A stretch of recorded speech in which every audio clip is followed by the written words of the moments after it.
Pessoal, boa tarde. Então, a gente retoma os trabalhos aqui desse evento Consciência Negra e Crítica Social. Luiz Gama, Guerreiro Ramos e Sueli Carneiro. Bom, agora a gente vai ter o prazer de ouvir o professor Muratã, a quem eu agradeço imensamente o terem. Peço desculpas aí pelos percalços burocráticos com relação ao horário de passagem, para as coisas que a gente não tem muito controle. Bom, o professor Muratã é historiador, professor da Universidade Federal do ABC e dá aula no bacharelado em Ciências e Humanidades e no bacharelado em Relações Internacionais, além de compor o programa de pós-graduação em Economia Política Mundial da ABC. Ele escreveu um livro chamado Guerreiro Ramos e o Personalismo Negro, né? E também essa bela pequena síntese do pensamento africano contemporâneo, chamada justamente Razão Africana, e também organizou esse volume mais recente, né, de textos, essa coletânea de textos do Guerreiro Ramos. Então, a gente segue a mesma sistemática, né? Eu convido o professor Muratã aqui para fazer a fala dele e depois a gente tem tempo para discussão.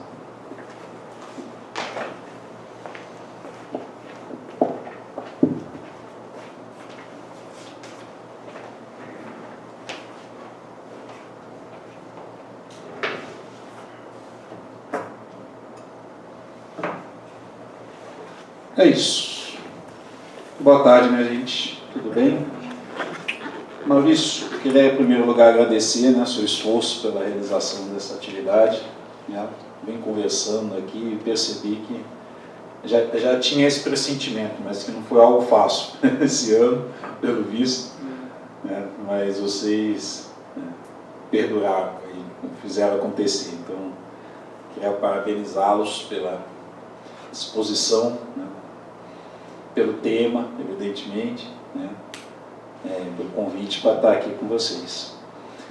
Bem, eu sou historiador, sociólogo também, formado pela USP, e venho estudando o Guerreiro Ramos, que é o tema dessa nossa conversa, né, agora de tarde, nos últimos 20 e poucos anos. Né? Não diretamente o Guerreiro esse tempo todo. Eu fiz um mestrado sobre o Guerreiro Ramos, que deu origem ao livro, que foi comentado, né, que é Guerreiro Ramos e Personalismo Negro. É um mestrado que eu fiz entre 2001 e 2004, com o professor Antônio Sérgio Guimarães, lá na Sociologia da USP. Fiz alguns artigos sobre o Guerreiro, um pouco posteriormente, e depois fui trabalhar com África, né, com história da África e teoria da história da África, no departamento de História. Né. E posteriormente, assim, mais recentemente, eu publiquei o livro que vinha da dissertação e tivemos também a oportunidade de ser convidados para organizar esse livro, né, pela Zahar, com textos do próprio Guerreiro Ramos, finalmente. Né. A última obra, as últimas obras, digamos, publicadas do Guerreiro, já tinham muito tempo. A editora da UFRJ tinha publicado a Introdução Crítica à Sociologia Brasileira e a Redução Sociológica em 1995. Depois disso, o Guerreiro ficou sem ser publicado por muito tempo. Depois veio a publicação de Mito e Verdade da Revolução Brasileira, a republicação, lá por volta de 2014, 2015, posso estar enganado no ano, mas algo assim.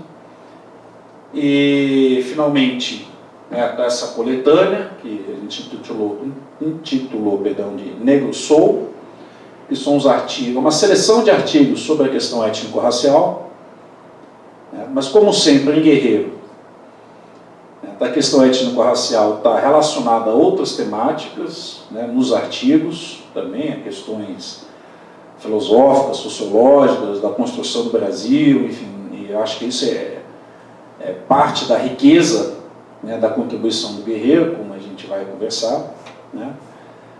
E de lá para cá nós temos algumas outras obras do Guerreiro que foram publicadas ou estão sendo publicadas novamente. Então, a Nova Ciência das Organizações foi republicada. Qual mais? E vai ser republicado novamente a Redução Sociológica, né? A Administração em Contexto Brasileiro também foi republicado. Então fica faltando, se eu não me engano, desses livros clássicos ali dos anos 60, está faltando a Crise de Poder no Brasil e o Problema Nacional no Brasil. Tem um livro muitíssimo interessante, de 1960, do Guerreiro Ramos, que traz alguns artigos dele, escritos entre 58 e 59, na época em que ele já estava saindo do ISEG. Então, nós temos, com isso, digamos, uma retomada de livros, né, de Guerreiro, do próprio Guerreiro, e de 10 anos para cá, um volume crescente de teses e dissertações e livros sobre Guerreiro. E para a sorte de quem trabalha com o tema, é uma produção bibliográfica muito boa, né, boa qualidade. Então são bons autores, bem, isso não é uma autologia, ficou parecendo, né, que em geral trabalham com o Guerreiro. Então é bom, porque é um trabalho que está acumulando, né, que tem um aspecto cumulativo também, tem um debate interno, certas possibilidades interpretativas um pouco mais divergentes, mas há também um certo acúmulo de conhecimento sobre o Guerreiro já a essa altura do campeonato, né? Então, certamente o Guerreiro hoje, em 2003, ele é muito mais conhecido do que era, né, há 20 anos atrás, quando eu comecei, ou 20 e poucos anos atrás, quando eu comecei essa dissertação de mestrado que eu comentei, né, lá atrás, ainda em 2001. Né? É claro que o fato da editora da UFRJ ter republicado Guerreiro 95 animou outros a escrever sobre Guerreiro já à época. Então tem textos do Marco Schormaio, do Joel Rufino dos Santos, e alguns outros da Lúcia Lippe também. Então são alguns textos importantes ali do final dos anos 90, né, que nos instigaram também a trabalhar com o tema, né? E esse assunto particular da questão étnico-racial, né, é um assunto que ficou esquecido, né, no Guerreiro por muito tempo. Ficou esquecido, inclusive, dentro do movimento negro. Né? Nós podemos conversar um pouco sobre isso posteriormente. Né? Mas, à exceção de um ou outro autor que citava Guerreiro Ramos, Guerreiro ficou muito esquecido no pensamento social brasileiro dos anos 80, 90, sobretudo. Então, na questão étnico-racial, o Joel Rufino citava, o Clóvis Moura, né? Mas, tirando uma outra exceção, né, de fato, a contribuição do Guerreiro à questão étnico-racial no Brasil ficou um pouco de lado. O autor ficou um pouco de lado.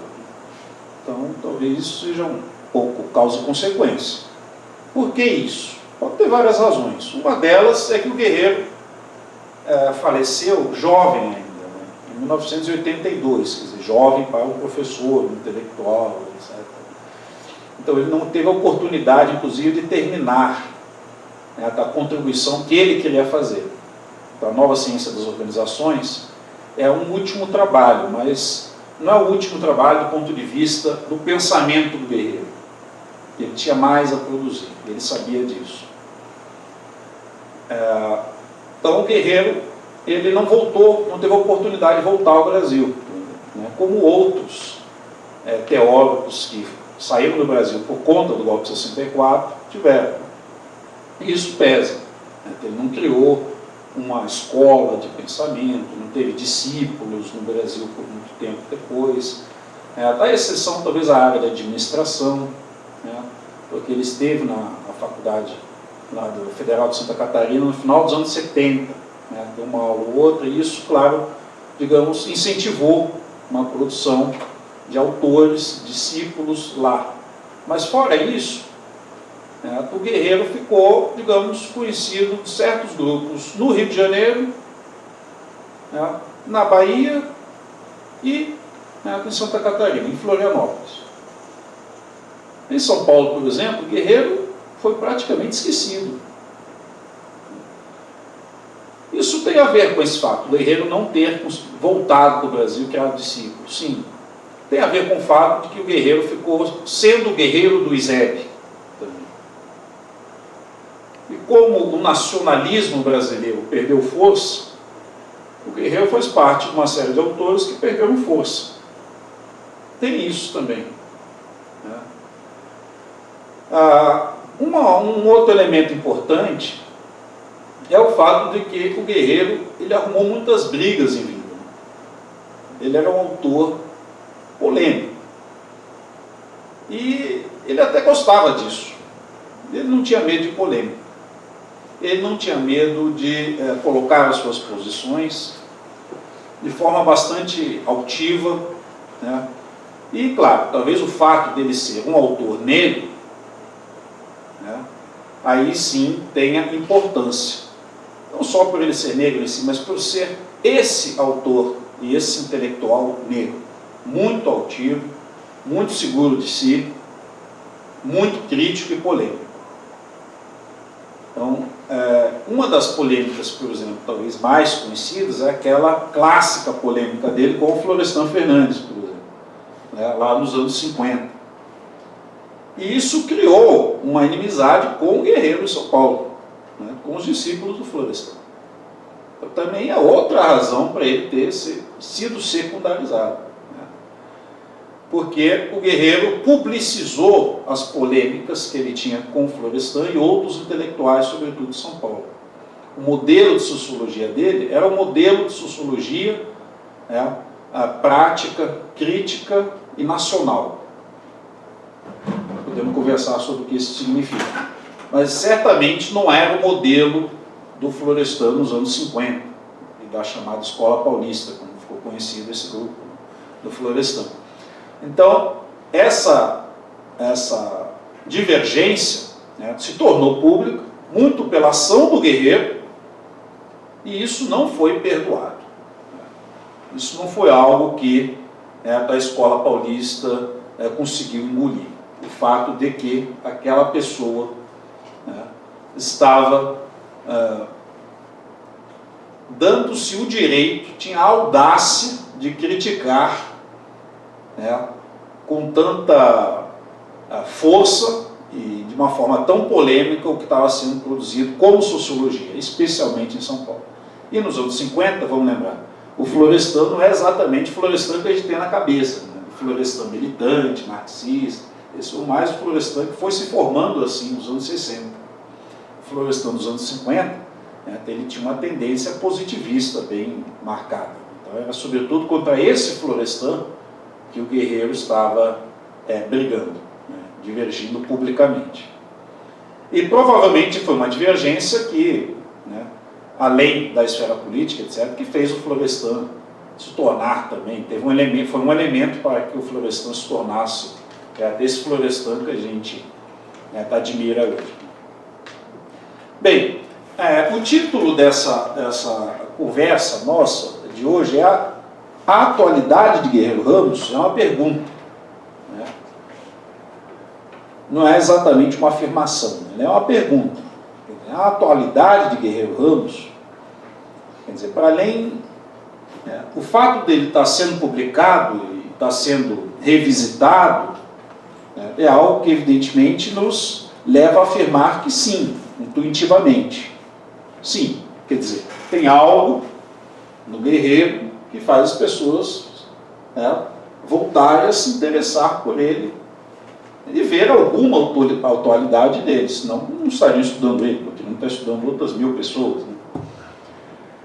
É claro que, num primeiro momento, isso é uma resposta simples. Nós estamos no momento, afinal, chegamos nesse momento, demorou, mas em que a temática étnico-racial adquiriu uma importância maior dentro do pensamento social brasileiro, dentro das ciências sociais. Então, finalmente chegamos nesse ponto que parece incontornável, em que a questão étnico-racial, né, está sendo debatida, ou ao menos, né, digamos assim, pensada, se não debatida, ao menos discutida nas várias áreas do conhecimento. Então, ninguém sabe exatamente até onde isso vai. Eu acho que a gente está só no começo desse processo, né? E provavelmente o fato de que a universidade brasileira também se ampliou, nós temos mais professores negros, mais estudantes negros, é claro que isso é um elemento central para isso, né? Mas vamos ver exatamente como é que isso vai ser equacionado daqui para frente. Então, parte da justificativa do porquê essa revisitação Guerreiro, eu acho que está aí. Agora, se a gente for ver exatamente os livros que estão sendo publicados, não é bem essa temática que tem mobilizado, digamos, essa revisitação a Guerreiro Ramos, né? Com isso não quero dizer que não tenha gente trabalhando com isso além de mim, mas certamente, do meu ponto de vista, não é o centro do porquê Guerreiro está sendo revisitado. Para outras razões. E eu acho que são boas razões também, né? Eu acho que em algumas questões o Guerreiro mantém-se atual, que é importante discutir e revisitar, né? Acho que algumas questões que o Guerreiro colocou continuam sendo atuais e são pioneiras para a sua época, são muito pioneiras, né? Então, uma das questões, por exemplo, que o Guerreiro colocou e tentou responder, é como superar a herança eurocêntrica das ciências sociais e humanas. É uma das questões em que ele foi pioneiro do ponto de vista internacional. Ele está discutindo isso academicamente em 1950. A gente conhece hoje a contribuição toda do pós-colonialismo, que vem do Eduardo Said, de tantos outros autores que debateram essa questão posteriormente. Samir Amin, o Wallenstein, de Pesh Chakrabarty, enfim, tantos outros, Walter Mignolo, etc, etc. O Guerreiro foi um dos primeiros que, do ponto de vista internacional, colocou isso como um problema acadêmico. Isso já existia como uma questão da liderança política, digamos assim, mas não necessariamente do ponto de vista acadêmico. Como fazer isso? Como superar essa herança eurocêntrica? Não é só ver como um problema, porque ver como um problema às vezes é fácil. Sim, nós temos uma herança eurocêntrica, e isso é uma questão a ser superada, então vamos fazer mais uma tese desconstruindo o eurocentrismo. Ok, nós já temos muitos trabalhos nesse sentido. Agora, outra coisa é propor uma alternativa para esse fato. Não é todo mundo que faz isso, ainda hoje. É muito mais fácil, de um modo geral, desconstruir do que construir, né? E nós vemos isso hoje no trabalho acadêmico, né? O problema do Guerreiro Ramos não era desconstruir o eurocentrismo, era construir uma alternativa. E eu acho que, de um modo geral, ele foi bem sucedido na sua discussão da redução sociológica para isso, que é o livro lá de 1958. Então, a redução está sendo republicada agora e acho que isso vai, digamos, deixar mais evidente dentro do campo acadêmico brasileiro, que ainda não conhece a discussão do Guerreiro, como o Brasil, por conta do Guerreiro, é pioneiro nesse debate internacional. Isso não quer dizer, evidentemente, que tudo que ele colocou lá a gente vai assinar embaixo, coisa parecida, mas de que o que ele produziu, essencialmente, foi uma boa resposta à problemática do eurocentrismo. Tem muita coisa que, digamos, é um debate de época, na caracterização da redução sociológica, sobretudo da influência da fenomenologia, do existencialismo, mas é preciso fazer uma releitura da redução sociológica no seu essencial. E na minha leitura, na minha interpretação, no essencial, a redução sociológica fica de pé. E ela não se refere só à sociologia, importante dizer isso. A redução sociológica do Guerreiro é um pressuposto teórico-metodológico de assimilação crítica, né, de toda a teoria social produzida fora do país, para os problemas, os desafios nacionais brasileiros. Como isso vai ser feito? É isso que ele tentou resolver a seu modo, né, que, do meu ponto de vista, essencialmente produziu uma boa resposta. Então, essa é uma questão, digamos, que torna o Guerreiro atual, né? E eu tenho participado de bancas, de teses, sobretudo, em que o Guerreiro está sendo retrabalhado nesse sentido. Bem, uma outra questão que eu acho que o Guerreiro coloca uma pergunta e uma resposta atual é em relação à questão de qual seria a identidade nacional brasileira dentro de um projeto nacional popular. Não é a identidade nacional brasileira em si, o que pode ser ou não ser, abstratamente. Mas dentro de um projeto de formação nacional popular, desenvolvimentista, o que isso implica para a formação de uma identidade nacional? Essa é uma outra questão interessante que o Guerreiro colocou. E aí a questão étnico-racial está no cerne da resposta dele, que eu acho que é uma resposta muito interessante e também pouco debatida, a importância que tem, do meu ponto de vista, o pensamento social brasileiro. Por que isso? Porque o Guerreiro diz o seguinte, em primeiro lugar, a construção da raça, ela é algo histórico, sociológico, a raça em si não existe. E estou sintetizando o pensamento do Guerreiro. Em nenhum lugar ele diz isso de forma assim, tão sintética. Agora, esses 20 anos me permitem, eu acho, me dar o direito de fazer essa síntese e achar que isso, digamos assim, é correto. Então, podemos debater, é claro. Que todo mundo agora pode ler o Guerreiro e dar a sua opinião também, o que é ótimo. O cara não precisa ir atrás do jornal lá da década de 50, não, o essencial está aqui. Mas bem, voltando ao ponto. Então, qual é a minha leitura, da questão étnico-racial do Guerreiro? Então, o Guerreiro, para mim, ele é um anti-essencialista em termos étnico-raciais. Quer dizer, ele sabe que a questão racial e a questão étnica são construções históricas sociais. Claramente. Ele sabe disso. E que, portanto, toda racialidade, ela tem natureza histórico-sociológica.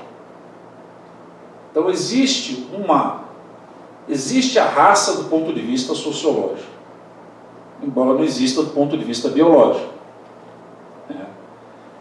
Esse fato leva a gente a crer que é possível superar o racismo, ou pelo menos para muitos, quanto mais na época do Guerreiro, em que ele está escrevendo isso, em 1950, que basta as pessoas que são vistas de forma subalterna racialmente, como negro, como indígena, etc., proclamar-se dentro de uma universalidade humana. Não, eu não sou negro, eu não sou isso que você quer que eu seja, eu não sou negro, eu não sou indígena, eu sou um ser humano como outro qualquer, etc. O Guerreiro não está nessa linha. Embora ele saiba que a racialização é uma construção histórico-social, ele admite que a afirmação da racialidade é um elemento intrínseco para a valorização do ser humano, das pessoas que são vistas racialmente. Então, ele imagina, a essência do que ele está colocando é o seguinte: sim, somos todos humanos, mas para as pessoas que são vistas racialmente, é impossível ser esse ser humano sem se ver racialmente, mas não com a qualificação racial que você, ou que essa racialidade subalterna implica, mas com uma autoafirmação positiva desta condição. Então o Guerreiro chamava isso de viver dialeticamente a negritude. O Guerreiro conhecia muito bem a dialética, usava bem as categorias dialéticas, embora ele não fosse um marxista. Guerreiro nunca foi marxista, mas Guerreiro conhecia muito bem, sobretudo, o pensamento alemão. Então ele conhecia a dialética, não porque os comentadores franceses falavam de Hegel nos anos 50, 60, mas porque ele lia Hegel. Ele conhecia, os eusebianos conheciam profundamente os pensadores alemães. Eles tinham uma influência alemã muito forte, embora se vissem como a encarnação do nacional. Agora, para quem conhece a filosofia e o pensamento alemão, sabe bem por que o pensamento alemão serve tanto como referência para os eusebianos, que é o pensamento dos que estão correndo atrás do prejuízo no século XIX. E para os eusebianos, um pensamento formado desse modo era muito interessante para os brasileiros. Então, embora eles se vissem, digamos, críticos do eurocentrismo, a verdade é que eles tinham um pé muito forte também nesse eurocentrismo pela via alemã. E, por conta disso, eles procuravam também criar uma tradição crítica, certo, dos pensadores essenciais alemães, entre eles, claro, Hegel, nesse debate todo. E o Guerreiro, ele talvez seja, no século XX, um dos intelectuais negros que teve maior formação intelectual em línguas e em educação europeia no Brasil. Talvez eu esteja me arriscando a afirmar isso, mas desde muito cedo, por razões muito específicas, o Guerreiro, ele aprendeu francês, aprendeu alemão, aprendeu inglês, e ele não só aprendeu essas coisas, como ele lia muita filosofia e literatura nessas três línguas e depois em espanhol. Então, ele, por volta de 30 anos, o Guerreiro já conhecia bem 4, 5 línguas e conhecia, portanto, todas as tradições intelectuais derivadas dessas línguas primárias. Então, ele é uma figura, assim, sui generis dentro da intelectualidade negra brasileira, é um ponto fora da curva, porque ele teve essa possibilidade de ter acesso a um debate internacional muito mais sofisticado do que a grande maioria da intelectualidade negra. E isso tem importância para essas afirmações dele também acerca da questão étnico-racial. O Guerreiro foi um dos primeiros no Brasil a ler Negritude francófona, com Ironides Rodrigues, com Abdias Nascimento, com o pessoal do Teatro Experimental do Negro. E a interpretação dele da negritude francófona não é uma série, não é só uma transplantação, ele não está só repetindo o que o Césaire ou o que o Senghor está dizendo sobre a negritude, ou o Sartre, ele está fazendo uma interpretação disso também. Então, ele já praticou, com a negritude francófona, a redução sociológica, antes de escrever a redução sociológica. E daí, esta teoria, digamos, mais ou menos própria dele. Eu digo mais ou menos própria porque a gente pode ver nisso que eu disse antes, muito de existencialismo, muito de Sartre, algo paralelo com o que o Fanon está dizendo, nos anos 50. Agora, o Guerreiro também tem uma diferença em relação ao que esses outros autores estão dizendo. A tradição intelectual de Guerreiro, de Sartre, de Fanon é muito próxima, da dialética, da fenomenologia, do existencialismo, da negritude. Mas o Guerreiro, na sua leitura da negritude, por isso eu chamo meu livro, Guerreiro Ramos, o personalismo negro, ele puxa muito da filosofia personalista para a sua compreensão também da questão étnico-racial. Por isso que eu chamei de personalismo negro. Não é só existencialista, no sentido de que o negro deve afirmar-se em si mesmo e está acabado, como eu disse antes. É mais do que isso, é a distinção entre indivíduo e pessoa. Ele acreditava, no fundo, de que esta afirmação cria uma vida autêntica como pessoa. E isso é parte da filosofia, do debate, da filosofia personalista do entre-guerras, francesa sobretudo. Emmanuel Mounier, alemã, o Max Scheler.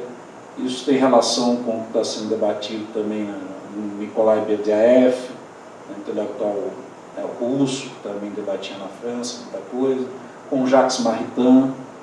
Esse é o meio onde o Guerreiro se formou, digamos, filosoficamente, nos anos 30, e que ele nunca largou, que é o meio e a discussão personalista, que anda muito esquecida. Então, claro, eu tento provar isso de forma mais detalhada, em outros lugares, mas assim, sinteticamente, a minha leitura, nesse sentido, está próxima de outros autores, comentaristas de Guerreiro, que dão importância ao personalismo dentro do pensamento do Guerreiro Ramos. Isso foi feito de forma mais ou menos paralela. Nós nunca tínhamos conversado diretamente. Por exemplo, o professor Ariston Azevedo tem uma leitura muito próxima a isso, estava fazendo a sua tese de doutorado sobre Guerreiro Ramos, defendeu em 2006, eu defendi em 2004, então a gente foi se conhecer só posteriormente, mas a nossa leitura é muito próxima. O Alan Caldas, que defendeu um doutorado também muito bom sobre Guerreiro lá na UFSCar, já mais recentemente. E creio eu que a própria filha do Guerreiro Ramos, a Eliana, ela deu a indicar isso, quando falou sobre o pai, num encontro em 1982, se eu não me engano, na sua leitura do trabalho do pai, quando fala da influência, sobretudo, do Berdyaev, na obra do Guerreiro Ramos até o final da vida. Bem, estou dando muitas informações, falando muito, felizmente vai ficar gravado, e depois, para quem quiser ir atrás de cada uma dessas questões que eu estou colocando, para ver se elas fazem sentido ou se eu estou inventando coisa aqui, estou inventando a roda aqui novamente. Então, tudo isso para falar da questão da importância que o Guerreiro dá à afirmação da negritude nessa identidade nacional popular. Quer dizer, no final das contas, o Guerreiro acreditava que, como o Brasil era um país racista, como o Brasil vamos falar de 1950, mas é claro que é. Estamos falando desse mesmo Brasil. E daí a atualidade do Guerreiro. Veja que interessante. Ele dizia, o Brasil nacional popular está nascendo, ele está na década de 50. O povo brasileiro está se consolidando. Está falando da industrialização, da formação do mercado interno, dos meios de comunicação de massa. Então, o povo brasileiro está surgindo finalmente. E esse povo brasileiro não é a imagem que o velho Brasil tem de si. Que é o Brasil racista, o Brasil egocêntrico, o Brasil da branquidade. E nisso ele é um dos primeiros autores internacionais a estudar a branquidade. Vejam de quem estamos falando, do nível do cara que estamos conversando aqui. Então, esse Brasil que ele queria superar, só poderia ser superado, dizia o Guerreiro, com a assunção do nosso povo e da nossa existência nacional popular. Então, a negritude para o Guerreiro fazia parte de um processo de afirmação do Brasil nacional popular. Não era uma essência que tínhamos, que tinha que ser valorizada em si mesma,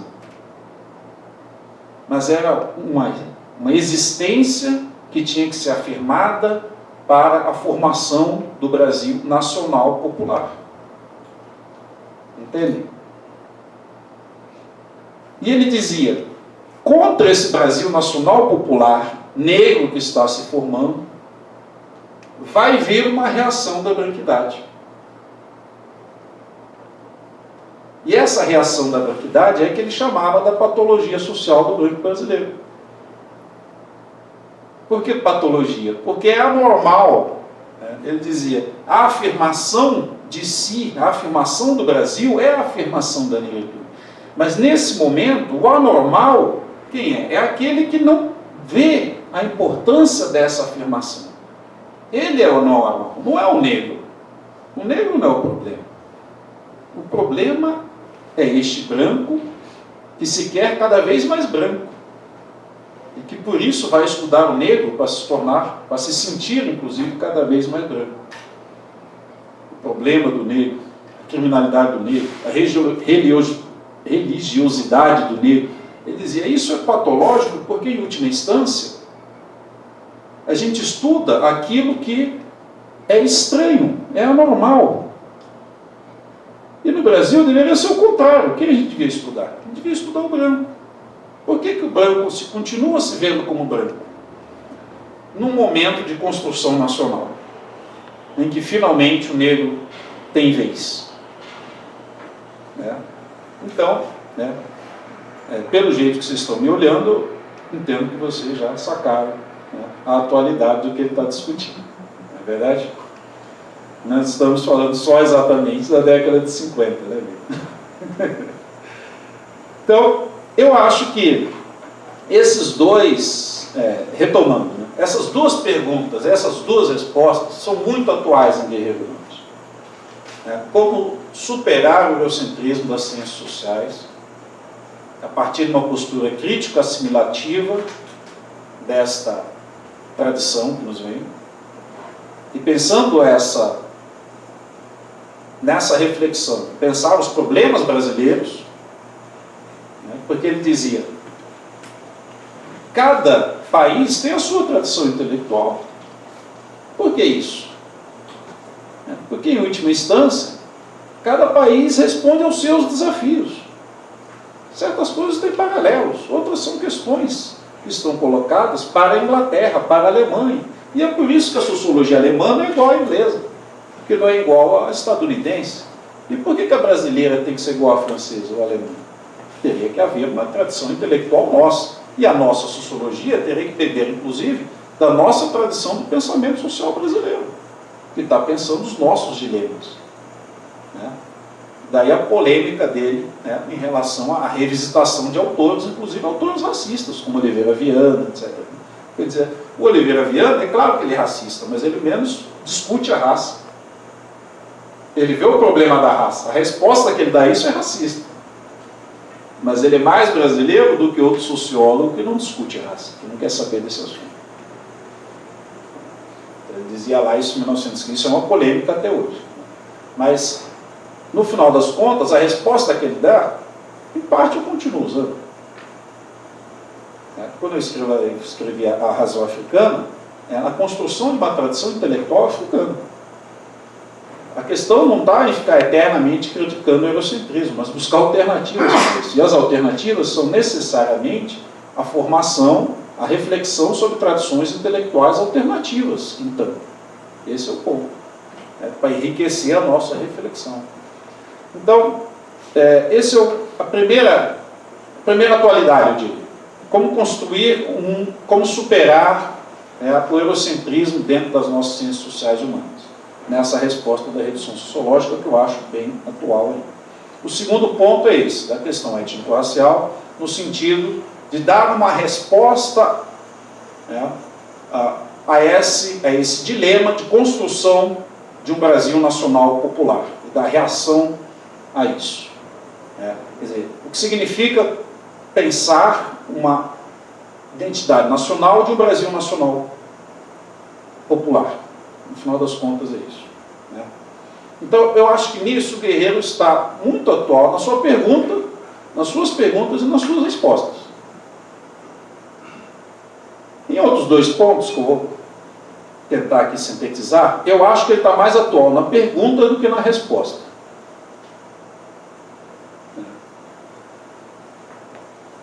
Do que eu estou dizendo? Um terceiro ponto é como construir o poder nacional. É uma boa pergunta. Como construir um projeto nacional? É uma boa pergunta. As duas coisas não são exatamente sinônimas. Porque o poder nacional só se constrói a partir de um projeto nacional. Na perspectiva eusebeiana e do Guerreiro. Essa pergunta não está respondida. Não é óbvio. Como construir um poder nacional a partir do projeto nacional é mais difícil ainda. A gente pode até pensar num projeto nacional. Eu não ando vendo muita coisa nesse sentido para ser feito. Estou vendo troca de governo, ideias boas, ok, ideias piores, mas não exatamente um projeto nacional, no sentido eusebeiano do termo, digamos assim, de construção da nação, não de reprodução do país, como construção da nação. Então, para além disso, né, quer dizer, como construir um projeto nacional e como construir um poder nacional derivado desse projeto nacional. Nós temos poucas respostas sobre isso hoje. A do Guerreiro era a seguinte: é possível nacionalizar a elite brasileira. Ele acreditava realmente nisso. O Guerreiro dizia, assim como muitos outros, nós temos classes dirigentes, nós temos classes dominantes, perdão, mas não temos classe dirigente. Por isso que o Brasil não tem rumo. A afirmação é boa, faz sentido, é atual. Agora, a resposta deles é que não me parece tão atual, que é a seguinte: é possível formar essa classe dirigente a partir dessa classe dominante que temos. Daí a importância, inclusive, da redução sociológica. Por que a resposta deles fazia mais sentido à sua época, digamos assim? Porque existia uma burguesia que vinha da industrialização brasileira. Então, existia uma burguesia industrial brasileira. E eles achavam que essa burguesia industrial estava se tornando a classe dominante, mas ainda não a classe dirigente. Mas isso tem sentido para os anos 50, 60. Mas não tem mais sentido hoje. Porque nós desindustrializamos o país nos últimos 30 anos. Nós não temos exatamente mais uma burguesia industrial que não esteja associada ao setor de especulação financeira, etc., ao agropop. Então, como nós vamos transformar essa classe dominante em classe dirigente? É difícil crer que isso possa ocorrer. É difícil crer que isso possa ocorrer com respostas do tipo a que o Guerreiro colocou lá em 1950, 60. Porque nós perdemos o passo da industrialização como possibilidade de formação nacional. E agora estamos nesse beco sem saída de como formar uma nação, sem ser uma sociedade industrial. Não tem uma resposta óbvia. Ao que me parece, pelo que vemos na América Latina, o que nós estamos vendo, pelo contrário, é a demonstração de que temos cada vez menos classe dirigente. Você pega a eleição argentina recente, pega quem foi eleito, e pega quem ficou em segundo lugar. Quem teve a ideia fantástica de botar um ministro da Economia de um país falido para ser candidato a presidente da República? Quem teve essa ideia fantástica? E é incrível que ele tenha aceito, porque as pessoas estão encampadas essa ideia. Então não é uma questão só de quem está sendo eleito, desse indivíduo, que eu não quero nem falar o nome, como fizemos algo parecido aqui há pouco. Então, veja, há toda uma sociologia da burrice a ser feita da América Latina atual, eu acho que tem que se explicar. O que está acontecendo? É a falência da classe dirigente. Aquilo que era uma possibilidade nos anos 50, que o nacional desenvolvimentismo tentou formar, parece que faliu. E essa burrice parece a demonstração empírica desse fato. Então, chegamos num ponto em que não basta a resposta do Guerreiro, mas a pergunta é boa. Como construir um projeto nacional e como construir um poder nacional. Podemos discutir isso numa perspectiva mais internacionalista, tudo bem, mas aí são outras questões. Uma quarta, e aí eu termino. Uma quarta, que eu nem perguntei quanto tempo eu tinha, isso é coisa de professor, começar a falar e falar. Uma quarta questão que eu diria que responde a essa possível atualidade do Guerreiro Ramos.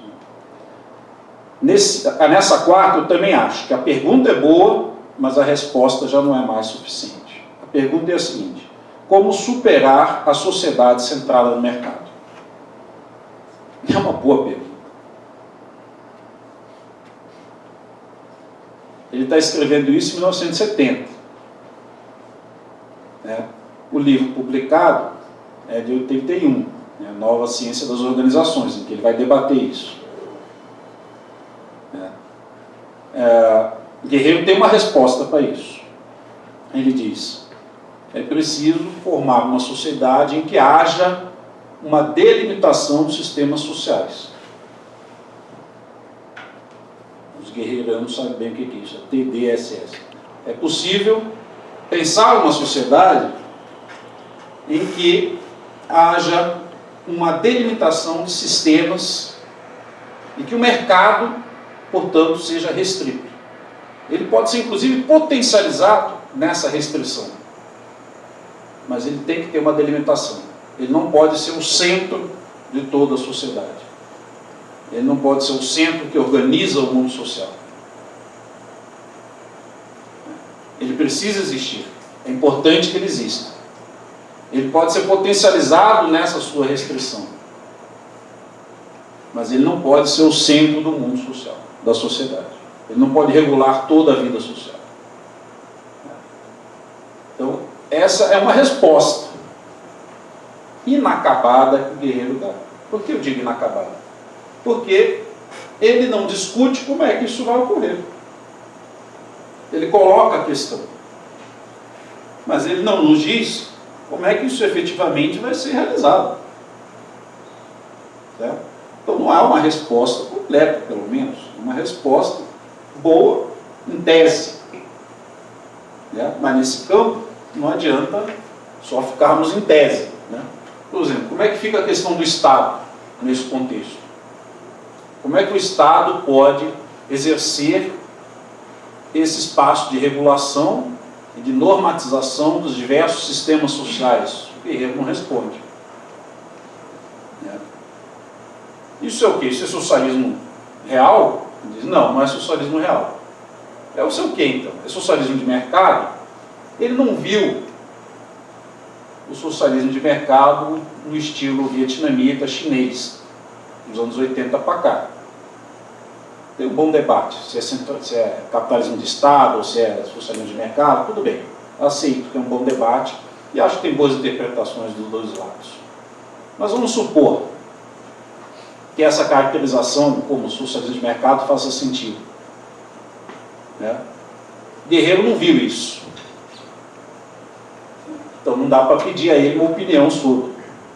Era isso, então, que você imaginava, o modelo chinês, em que o Estado, o poder político, exerce o controle do poder econômico, no final das contas?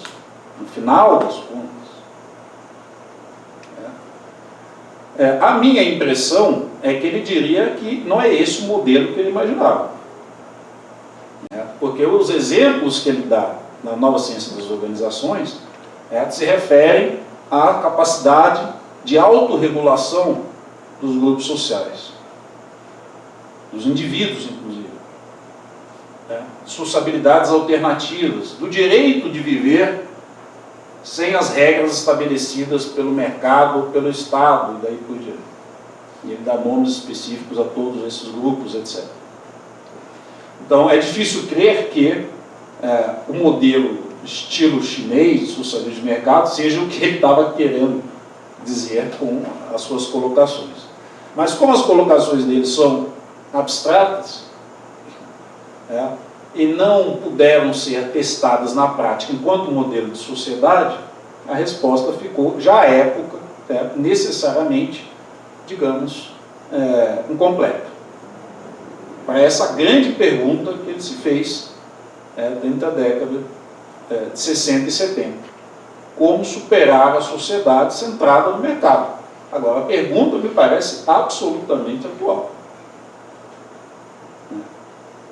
Então, finalizando, eu acho que por esses motivos e outros, que não dá aqui para comentar todos, eu acho que o Guerreiro ele é um dos grandes pensadores do Brasil.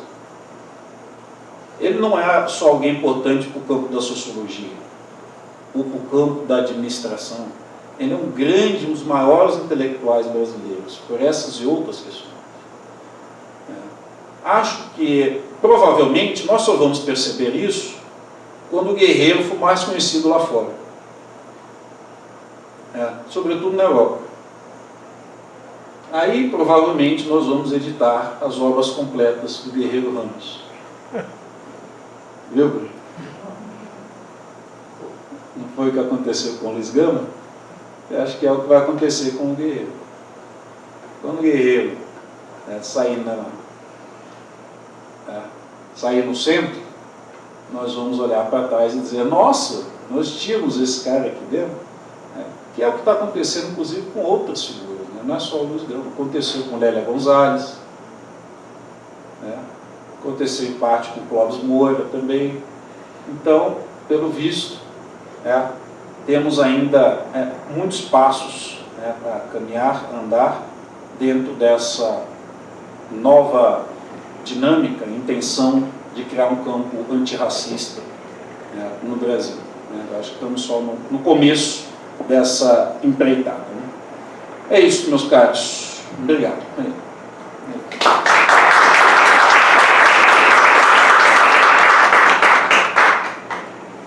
Perguntas? Tem perguntas?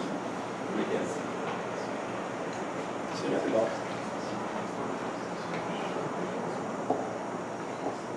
Obrigado, Mizeta. A gente abre para questões agora, não sei se alguém tem.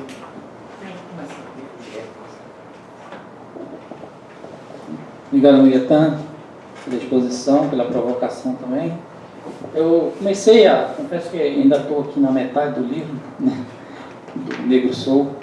Eu queria ler aqui um trecho, né, um texto do Guerreiro. O texto chama Apresentação da Negritude. Que ele começa assim: o Brasil, afirmando, né, faz uma afirmação aqui. O Brasil deve assumir no mundo a liderança da política da democracia racial, porque é o único país do orbe que oferece uma solução satisfatória do problema racial. Bom, ele fala mais coisas, né? Só esse trecho aqui, só destaquei para levantar essa bola aí, de como que o Guerreiro entendia essa questão da democracia racial e o papel do Brasil.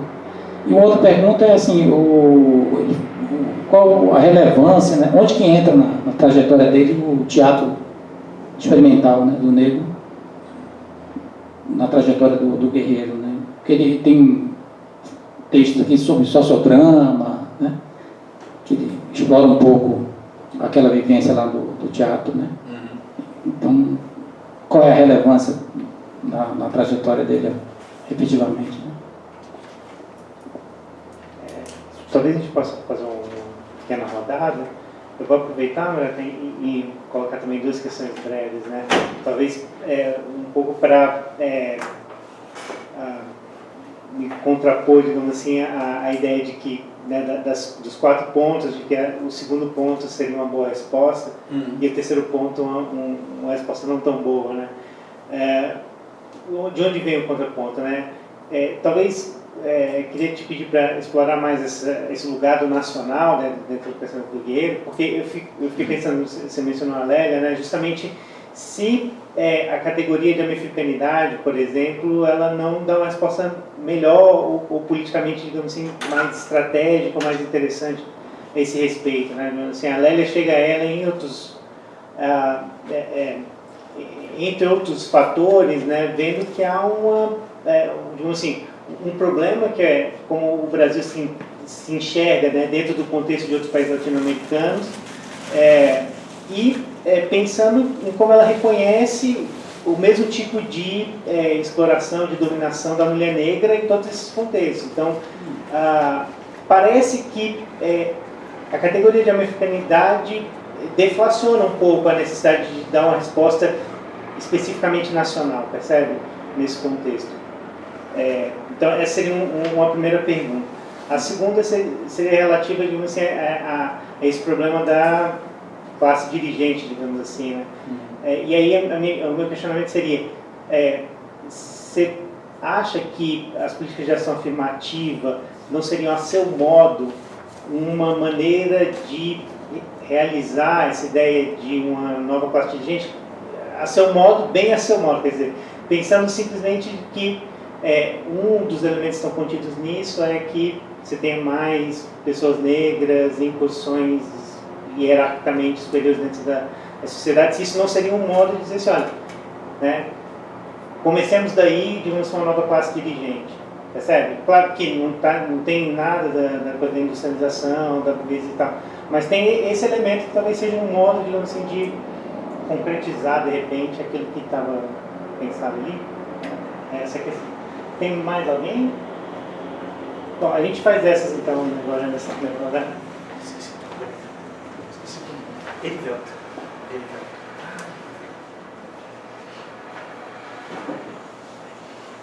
Vamos lá, boas questões. Essa questão que o Maurício coloca em relação à democracia racial, isso é algo um tanto polêmico no Guerreiro. Né? Eu mesmo fiquei muito em dúvida em quais textos escolher da década de 40 para entrar nessa coletânea. Então, a maior parte dos que eu pus foi da década de 50. Embora na década de 50 ele ainda fale em democracia racial. Né? Mas por que a dúvida?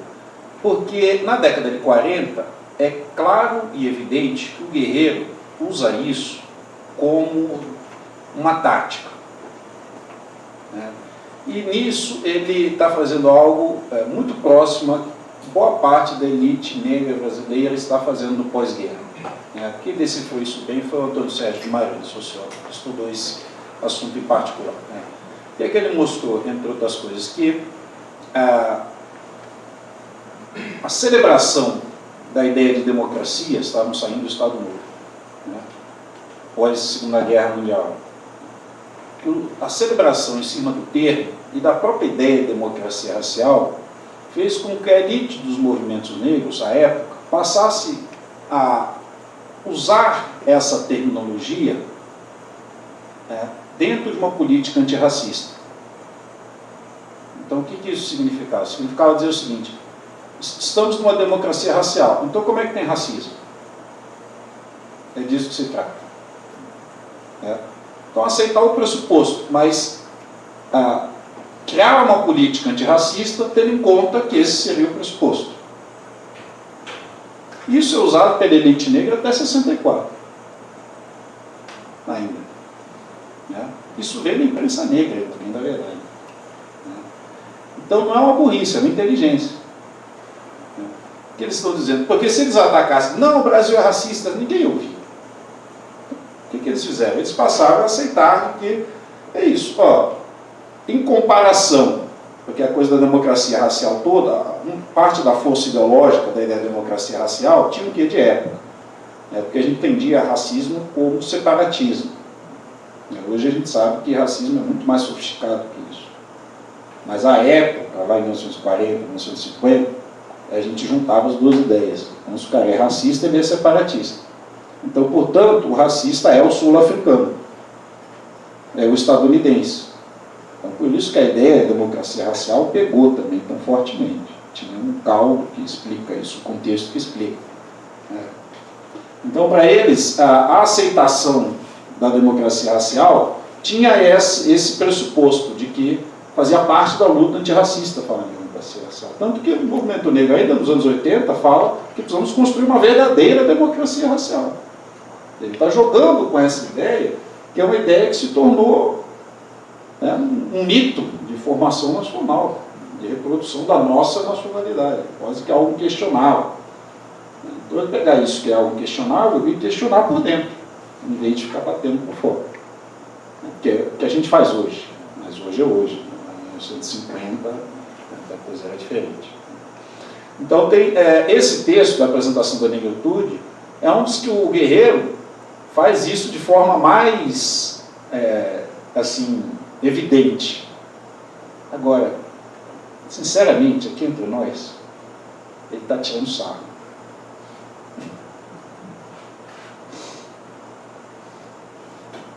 Ele tinha isso. Ele era um cara muito irônico.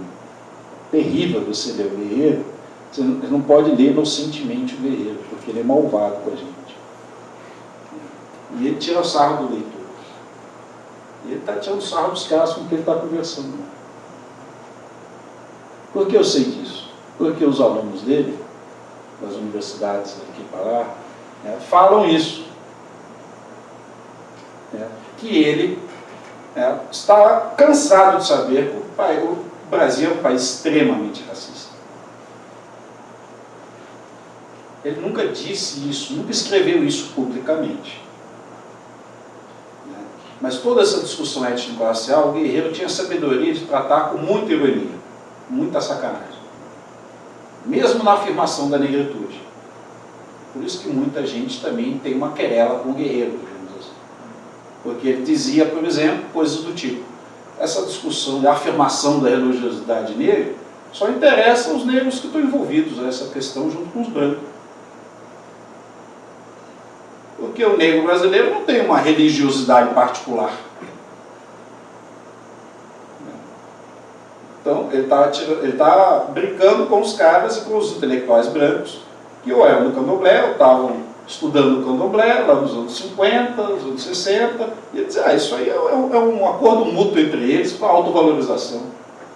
Viva o candomblé da fulana, e, portanto, viva o meu estudo do candomblé da fulana. Eu não tenho nada com isso. E o negro povo não tem nada com isso. Então, o Guerreiro tem essas questões também, né? Não é um cara fácil nesse sentido, né? Agora, tem uma entrevista que eu achei dele lá no final dos anos 50 que ele diz claramente, ele diz, olha, o Brasil é um país negro. E essas pessoas se fingem de brancas para não ser negras, isso não vai dar certo. No fundo, ele achava que a questão racial tinha destruído o Brasil. Ele achava o Brasil um país de gente doente. De gente psicologicamente doente, desse ponto de vista, porque a raça tinha corroído o caráter nacional. É a opinião sincera dele, digamos assim. Por isso que ele parou de escrever sobre isso também. Ele disse, eu já te disse o que eu tinha para dizer. São essas páginas aí. Eu fiz um esforço, juntei mais, deu 200 e pouco. Mas eles são poucos artigos, ele não tem um livro sobre a questão étnico-racial brasileira. Ele não tem esse livro. Agora, o que ele escreveu sobre a questão, a gente tem que ler com sagacidade. Porque lá ele está dizendo tudo. E que para ele disse tudo. Tanto que ele falou, não vou mais escrever sobre isso. E tem duas notas que ele escreve sobre a questão étnico-racial, assim, mais afirmativamente, mais, digamos assim, até do ponto de vista afirmativo da cultura negra, etc.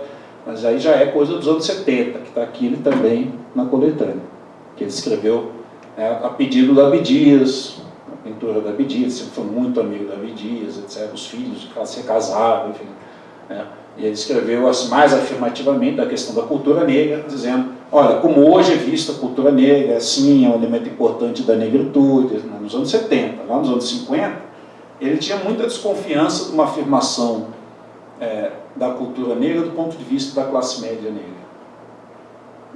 Porque ele achava que isso não era uma questão do povo negro brasileiro. Ele não achava que isso era uma questão. Realmente. O povo negro brasileiro é o povo brasileiro. É essencialmente o povo brasileiro.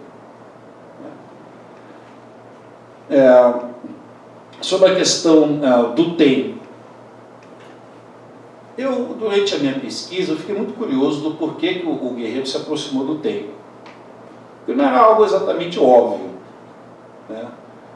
E, claro, ele era indiscutivelmente negro, certo? Ele estudou num colégio de elite na Bahia. Ele estudou na Faculdade Nacional de Filosofia nos anos 40. Ele se aproximou do integralismo. Ele sabia o que era o racismo brasileiro. Nesses lugares todos onde ele andou. Certo? Ele tem uma entrevista que ele dá para o Abdias em 1946, antes de entrar no TEM. Que ele se coloca meio como um sociólogo, um professor de relações raciais. Não é exatamente que ele tinha estudado isso antes, assim, nem tinha tanto. Ele era um jovem. E ele coloca assim, dizendo, não, mas também O problema do contato racial, isso, aquilo, blá, blá, blá, blá, blá. Então, ele não se via como alguém que queria ser da intelectualidade orgânica do movimento negro, certamente. Em 44, 45, 46. Ele mesmo diz assim: quando eu encontrei o Abdias, certo? Eu que saí de perto do Abdias, porque parecia uma discussão de negro freudizado. Mas depois eu fui sentindo o que ele estava querendo fazer. E ele foi me convencendo. Ele dá a entender que, certo? Uma coisa assim... Agora, por quê? Por que ele foi se convencendo? Provavelmente porque ele achava que aquilo também ia dar algum status para ele. Por isso, quando eu escrevi a minha dissertação, eu tive cuidado de ver, porque no início, entre 47 e 48, ele se autorreferia como mulato. E ele dizia, para alguém como eu, assim, com a vida por organizar essa temática agora e tal e qual. Mas ele, em algum momento, pressentiu que aquilo podia ser um caminho, até de afirmação profissional, e depois muito mais do que isso. Quando foi muito mais do que isso? Eu acho que foi a briga de 1950, o Congresso Nacional do Negro de 1950. Eles fizeram um congresso, em que, organizado pelo Teatro Experimental do Negro, em que eles convidaram os intelectuais brancos, as lideranças do movimento negro, para formar um pacto, que é o pacto da democracia racial, o pacto do nacional popular, o pacto do... E aí, vamos melhorar a situação da população negra dentro dessa perspectiva nacional. Então vamos lá, isso está lá no livro tudo, mas essa é uma história já mais conhecida, mas é um lugar em que foi visto, estava na época que o Abdias tinha se candidatado a deputado, então tinha todo um projeto, uma elite negra do TEM em torno disso, e o Guerreiro estava nisso. Agora, o que ocorreu? No final do Congresso tem uma briga enorme entre essa intelectualidade branca e a intelectualidade do TEM. E o que era essa briga? Da intelectualidade branca dizendo que eles eram racistas, que eles estavam fazendo racismo às avessas porque estavam falando de negritude. Aí eu acho que caiu a ficha do Guerreiro. Porque ele queria pactuar, ele queria dar um jeito de fazer a coisa dar certo, dentro de um pacto de democracia racial. Agora, quando eles tentaram realizar isso não ocorreu, porque aquela intelectualidade branca não estava pronta para a realização desse campo antirracista. E aí caiu a ficha dele. Aí ele começa a afirmar realmente a negritude dele. Aí ele começa a se colocar publicamente como negro. Negro sou. E deste lugar de negro eu vejo o Brasil. E veja tudo que eu vejo. É a hermenêutica do negro. Veja o que eu vejo daqui. Tanto que o João Fino, quando ele vai trabalhar com o Guerreiro, ele pega essa ideia do negro como lugar. Mesmo que você não seja negro, não é o lugar de fala. O Guerreiro diz explicitamente: eu, como negro, eu vejo, e vejo o que é o negro tema, vejo o que é o negro vida, e eu estou dizendo para você o que é.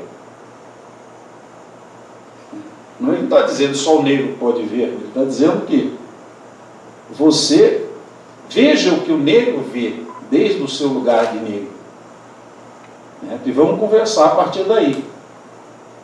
Um pouco a ideia da hermenêutica do negro. Eu acho que o Joel até força um pouco a barra para dizer, digamos, que qualquer um, então, pode estar na hermenêutica do negro. Não é exatamente isso que ele está dizendo. A hermenêutica do negro é do negro. Mas você pode ver o ponto de vista do negro se você ler a hermenêutica do negro. É isso que ele está querendo dizer.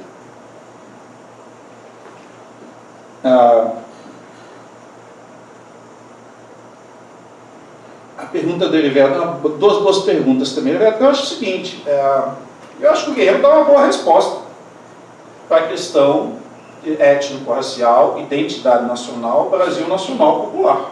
Eu acho que é uma boa resposta. Isso não quer dizer que não possa ter outras respostas.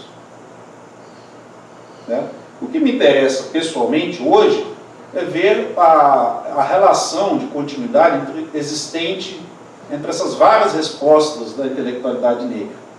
Então, ver isso numa longa duração, mais ou menos como eu fiz com a razão africana. Agora, de fato, são respostas diferentes, com perspectivas diferentes e num período diferente também, que é importante. O Guerreiro está falando de 1950, né? Ele é 1980, ou no final dos anos 70. Né? Então, são momentos históricos diferentes. Você vê o Guerreiro nos anos 70, ele já está falando da afirmação da cultura negra também. Né? Agora, entre outra grande distinção, essa questão nacional ou internacionalista, em termos disso, né? Eu acho que são boas respostas. Eu acho que, no final das contas, o que nós estamos ainda no momento de observar as respostas, entender as respostas, levá-las a sério. E a gente não fez isso durante muito tempo. Entendeu? Eu não estou muito preocupado em achar a melhor resposta. Eu acho que a resposta do Guerreiro é uma boa resposta, como pode ter outras boas respostas. E eu acho que tem muitas outras, para além de Guerreiro e Lega. Agora, isso depende do pesquisador também. Né? Porque, claro que muitos dos nossos intelectuais negros não puderam escrever livros sobre as várias questões que lhes interessavam. Isso não existiu, nunca existiu. É um ou outro, uma rara exceção. É lá o Luiz Gama, até o Guerreiro, o Abdias, tal. Isso é a demonstração da mediocridade que o Brasil é. Não é mais do que a mediocridade, da violência. É a demonstração mais clara do que o Brasil é. Quer dizer, a intelectualidade negra brasileira, você tem que, o pesquisador que trabalha com isso, ele tem que entender a eloquência, a grandiosidade, sem o tom celebratório que se dá a entender, mas digamos, ele tem que dar uma apertada nesse limão para ver o que sai. Isso a gente pode fazer com muita gente ainda. O Zé Correia Leite. Tem muita gente, dei só um exemplo, mas tem muita gente, o Benítez Rodrigues, é tanta gente que a gente ainda tem que dar uma exprimida e trabalhar, e retrabalhar, e repensar. E nós estamos no começo desse processo. Eu não estou muito assim, preocupado em então é do fulano, é do ciclano. Eu acho que está cedo para isso, não precisamos colocar em oposição nesse sentido. E a questão da ação afirmativa, eu acho que isso está dentro do que se discutia nos anos 60, e o Guerreiro também discutia, que é circulação de elite. Que é digamos, o tema clássico da ciência política. O Guerreiro achava, assim, que a circulação de elite era um elemento desse processo de formação de uma classe dirigente, mas não é o elemento, nem pode ser. Porque uma classe dirigente não pode ser formada essencialmente só por essa parte que está tendo a possibilidade de estar na universidade, quer dizer, isso não vai ocorrer, não é assim que infelizmente as coisas acontecem. Alguns elementos talvez que estejam tendo esta oportunidade e que podem estar dentro de um processo que vai levar à formação de uma nova classe dirigente, pode ser. Mas certamente a ação afirmativa não vai resolver a questão. Não vai propiciar uma circulação de elite no Brasil, não é assim. A ação afirmativa, do ponto de vista liberal, é a formação de uma elite.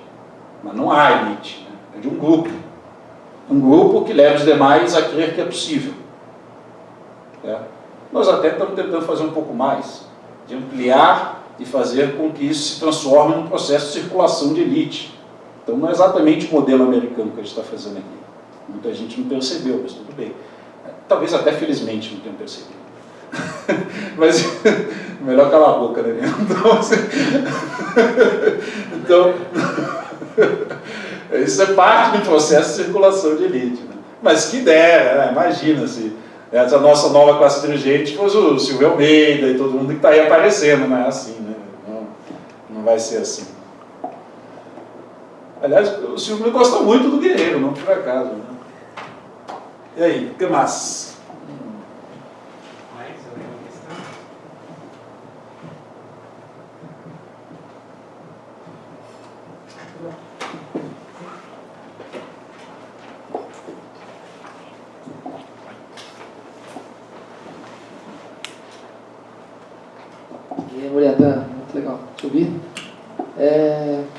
resumidamente, é saber da Bahia de Guerreiro, o Recôncavo, daí da Salvador, depois ao Rio, mas principalmente essa formação, os anos de formação, a década de 20, 30, acredito que 30 também, na Bahia. E se eventualmente mais à frente ele tem contato de um com outro, Milton Santos.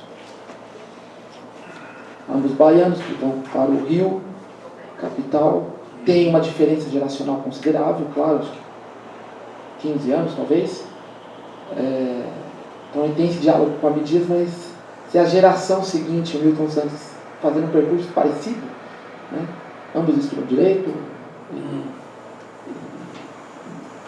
e depois o Milton Santos vai para uma outra humanidade, como o Guerreiro também vai. Mais ouvir isso, e então essa Bahia, e esse diálogo eventual, talvez o Milton, leitor do Guerreiro, e a questão que fervilha, como o Guerreiro via escravidão. Ou, como o Guerreiro lia essa história, essa formação do Brasil na escravidão, a Bahia na escravidão.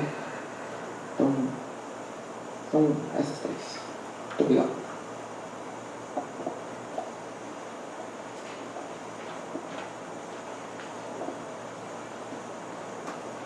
E eu iria voltar a essa pergunta da circulação de elites, talvez um pouco continuando a pergunta do companheiro antes. Acho que faz alguns meses atrás que tinha uma publicação do que mais ou menos 50 pessoas que estão inscritas no CAD único em educação superior. Que diz isso, né? As pessoas concluem uma formação que eles não tinham acesso antes, que já é um grande progresso, né, em relação às décadas anteriores, mas que acontece depois. Ao mesmo tempo, eu vejo muito, olhando o Globo, olhando o Huck e o show dele, empreendedorismo negro, aparece muito lá. O show do Huck e outros também, mas vinha sendo propagado, né, como uma grande solução, né, e talvez tenha alguma relação entre esses números e eu sou mais associando.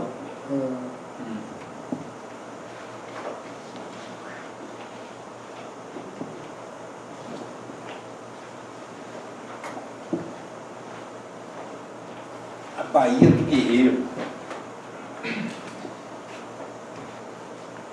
O Guerreiro devia ser uma figura na Bahia nos anos 30. Né? Negro, jovem, lendo alemão, inglês, francês, andando naquele meio intelectual da ação católica. Né? Devia ser uma figura interessante, controversa.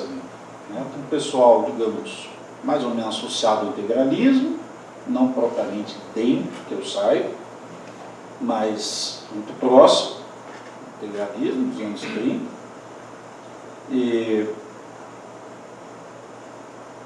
ele não é exatamente o tipo de negro que se espera de um negro brasileiro em 1930. Ele nunca foi. Ele jogava muito com isso. Então, alguns colegas dele do Rio de Janeiro, ainda em 1940, eles dizem que o Guerreiro falava coisas do tipo: nós arianos, porque, né,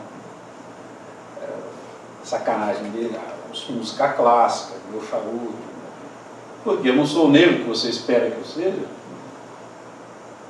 Você quer que eu seja o negro?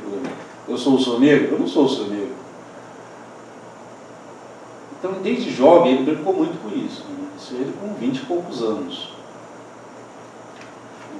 Então, a Bahia dele foi essa Bahia da ação católica. Ele teve a oportunidade de formar essa figura própria por uma relação com um frade alemão dominicano, lá de Salvador, né? ele se tornou mais ou menos pupilo, e o cara foi ensinando línguas para ele, tal qual. Ele não é exatamente uma família pobre, o Guerreiro. Isso é uma correção que temos que fazer, porque eu e muitos outros repetimos isso. Que a mãe dele tinha sido empregada doméstica na Bahia, e que não sei das quantas. Aí o filho dele me disse que não é bem isso. E por isso que eu botei na introdução lá, para a gente fazer essa correção histórica. Os guerreiros são os guerreiros de Maragogipe. São os guerreiros também da plantação de cacau, do sul da Bahia. E não é uma família que vem do nada, uma família que tem importância na plantação de cacau do sul da Bahia no final do século XIX, início do século XX. Portugueses, angolanos, negros angolanos, alguns militares, ao que parece, enfim. Então, essa correção histórica é importante, porque a gente começa a entender melhor um pouco dessa trajetória inicial do Guerreiro. Ele fala, não, ele passou em várias cidades ali, perto de Maragogipe, Cachoeira, Tecó. Parece que foi uma escolha da mãe dele, de sair do sul da Bahia, dessas relações criadas lá depois da morte do pai do Guerreiro. Parece que depois da morte do pai, ela resolveu sair desse lugar. E o filho do Guerreiro nos dá a entender, acho que eu não estou cometendo nenhuma inconfidência, viu, Guerreiro? Não tem na mão. Eu falei até bacana, não fique bravo comigo não. São coisas que estão no livro lá. Que as relações, o que o Guerreiro via, porque o que significava ser plantador de cacau no sul da Bahia, começo do século XX, final do século XIX, certo? Vocês sabem o que significava isso? Grilhagem, e escravidão informal. Então o Guerreiro conhecia o que se fazia lá no sul da Bahia de infância. Quem eram os plantadores de cacau lá do sul da Bahia? Tinha aquele monte de população indígena lá do sul da Bahia, tudo escravizado. Início do século XX é coisa ruim mesmo, histórias ruins, todos os tipos. O Guerreiro conhecia o Brasil profundo, digamos assim. E ir para Salvador é fugir desse Brasil profundo, porque ele nunca voltou mais. Ele foi para Salvador e se tornou alguém culto na cultura europeia dos anos 30. Isso traz um outro Brasil para ele, que é o Brasil dos leitores do Brasil. Então, nos anos 30, lia-se Euclides da Cunha, lia-se caras, Silvio Romero, esses caras que depois de ideologia, são caras que ele lia na juventude, porque eram caras que tinham pensado o Brasil, bem ou mal. Isso fazia parte da discussão, do debate do nacional dos anos 30. Então, em 1940, a gente já vê o Guerreiro falando em descolonizar a academia brasileira. Descolonizar as ciências sociais do Brasil, isso em 1940 está falando isso. Então, essa Bahia, para ele, a Bahia, digamos, a Bahia de Salvador, era uma fuga da outra Bahia profunda. E a Bahia de Salvador, ele levou para o Rio de Janeiro, porque ela foi também para o Rio de Janeiro. E boa parte daquela intelectualidade da Bahia nos anos 30 estava no Rio nos anos 50. Então, muitas dos amigos e dos inimigos do Guerreiro dos anos 50 são amigos e inimigos dos anos 30. Então, a briga dele com Costa Pinto nos anos 50 tem a ver com questões da Bahia de 1930. Tem um artigo que está aqui que se chama Sociologia Clínica de um Baiano Claro, que é por Costa Pinto, que ele diz: você está tão afetado em relação a mim, por quê? Só porque você é um baianinho claro e eu sou um baiano escuro? Qual que é o seu problema? Por que você está trazendo? Por que você vai trazer isso para o Rio de Janeiro? Porque o Costa Pinto, no livro Negro do Rio de Janeiro, cita o Guerreiro e o Tem, dizendo que os caras estavam criando uma negritude de classe média e que isso não era a representatividade do negro, e que isso era um absurdo, os caras eram alienados e tal, tal, tal. Aí o pessoal do TEM fica pé da vida, né? Desculpa, eu estou me alongando, né? Estou me alongando. O pessoal do TEM fica pé da vida, e o Costa Pinto escreve um artigo dizendo o seguinte, simplesmente o seguinte: onde já se viu, certo, um cientista social ser interpelado por um objeto de estudo? Você já viu um micróbio interpelar um cientista? E aí o Guerreiro responde com essa sociologia clínica de um baiano claro, né? Você tem um problema, hein, cara? Você tem um problema, hein? Então a Bahia fica com ele, fica porque é uma questão geracional também, dessa intelectualidade dos anos 30 que vai para o Rio de Janeiro, que é o centro, São Paulo, né? Nos anos 50, né? O centro cultural do país, é o Rio, né? Então são eles também em luta nos anos 50 e 60. E o Guerreiro tem uma influência enorme na intelectualidade brasileira nos anos 60. O Guerreiro, caso a gente não saiba, o Guerreiro foi representante do Brasil na ONU. Foi discutir a questão da transferência de tecnologia na Assembleia da ONU. O Guerreiro foi deputado federal pelo PTB, líder da ala ideológica do PTB dos anos 60, da linha Brasil-Brasil. Então todo mundo conhecia o Guerreiro nos anos 60. O Guerreiro foi esquecido depois, mas nos anos 60 todo mundo sabia que era o Guerreiro Ramos. Ele estava no Rio, que era o centro da coisa toda, para começo de conversa, e ele era alguém muito expoente no Rio. Então muita gente leu o Guerreiro e foi influenciado no Guerreiro nos anos 60. Nos anos 50 não, mas nos anos 60 sim, certamente. E o Milton com certeza leu o Guerreiro nos anos 60. O Guerreiro era uma personagem pública, nos anos 50 era uma personalidade pública, foi assessor do Getúlio, escrevia discurso para o Marechal Lott, ele acreditava muito no Lott, era uma personalidade pública. E o Milton com certeza, o Milton tem um interessante comentário sobre o Guerreiro, que está na Revista de Administração Pública, se eu não me engano, de 1983, quando faz um seminário da morte do Guerreiro. É um ensaio bem interessante, recomendo a leitura, em que o Milton Santos diz o seguinte: esse livro do Guerreiro, esse último livro dele, que ele mesmo disse que não tem nada a ver com o Brasil, eu acho que tem muito a ver com o Brasil. Porque essa sociedade centrada no mercado, no Brasil, é a sociedade branca. Certo? Ninguém pegou essa pista ainda. Isso dá um doutorado, viu, gente? Isso dá um doutorado. Porque o mercado e branquidade, essa sociedade do mercado é a sociedade dominada pelo branco no Brasil. Então, eu acho que esse é um livro muito brasileiro. E aí você vê que tem uma repercussão estranha no Congresso, assim, porque não, mas o próprio Guerreiro disse que não tinha nada a ver com o Brasil, esse livro, uma coisa assim, sabe? Mas é interessante que o Milton faça essa observação, lá em 1983. Sobre a escravidão, eu acho que o Guerreiro conhecia o que era a escravidão e a escravização, isso que eu digo. Ele conhecia e sabia o terror disso, ele sabia o que era o Brasil, do século XIX também, até por herança familiar. Agora, o grande livro do Guerreiro sobre o Brasil, ele não terminou. Ele passou 30 anos dizendo que ia escrever. E nós não sabemos onde está o rascunho disso. Vai aparecer. Vai aparecer. Mas é a teoria do Brasil. É um livro que ele vem do século XIX para cá. Ele não terminou. Ficou no rascunho, eu digo na apresentação, como ficou no rascunho a nação que ele lutou para construir. Mas acho que ali a gente teria uma compreensão melhor dessa discussão dele, do papel das elites, inclusive do século XIX.